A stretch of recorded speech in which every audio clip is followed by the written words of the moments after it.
In this lecture, I am going to share very important points about an elastic collision of two bodies in one dimension. First of all, let's understand what is the meaning of elastic collision. In case of elastic collision, linear momentum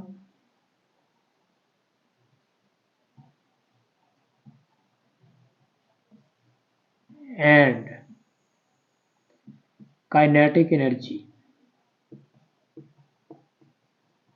of the system remains conserved. Means total linear momentum before collision will be equal to total linear momentum after collision, and total kinetic energy of the system before collision will be equal to total kinetic energy of the system after collision. So this is the definition of an elastic collision. So what is the meaning of collision in one dimension?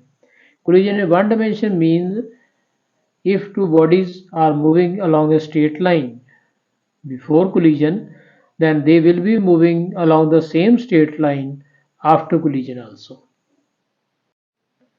This diagram explains elastic collision in one dimension. So these are two bodies 1 and 2 having masses m1 and m2. Before collision, these two bodies are moving along this straight line and having velocities u1 and u2. This is the situation during collision, and after collision they separate themselves from each other and again start moving along the same straight line. This is the situation after collision. The velocities may change. Initially these velocities are u1, u2. Finally, let us suppose velocity of first body is v1 and velocity of second body is v2. By using the definition of elastic collision, we can write by conservation of linear momentum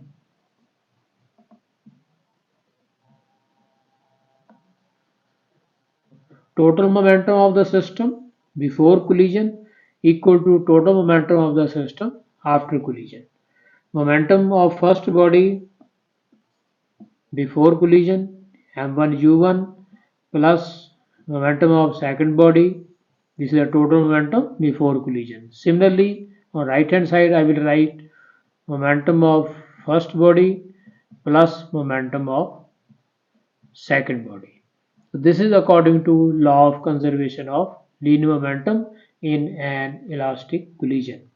Similarly, by conservation of kinetic energy, conservation of kinetic energy, we can write half m1 u1 square plus half m2 u2 square equal to half m1 v1 square plus half m2 v2 square.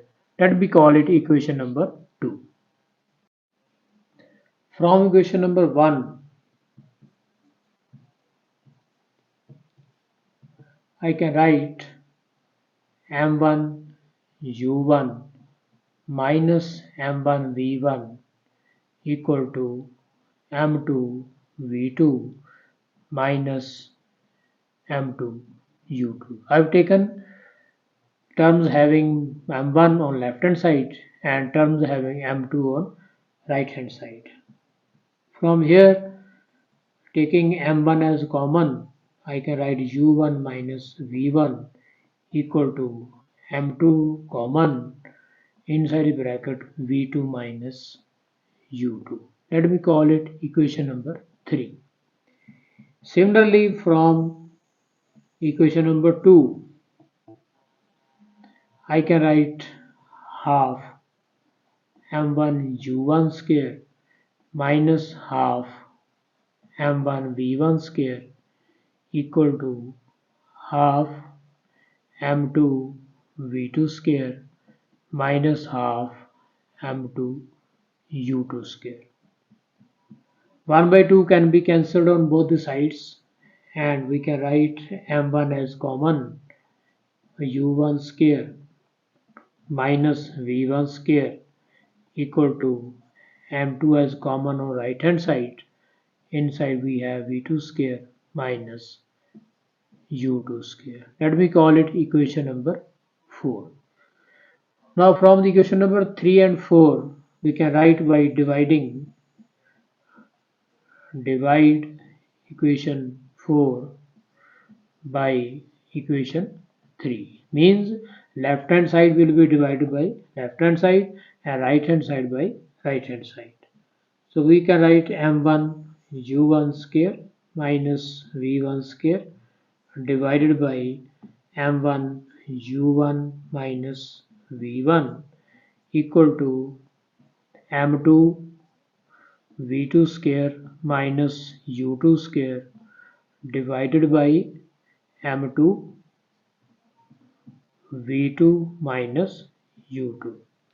After cancelling m1 m2 on both the sides, after simplifying the previous relation, we can write u1 plus v1 multiplied with u1 minus v1 divided by u1 minus v1 equal to v2 plus u2 multiplied with v2 minus u2 divided by v2 minus u2.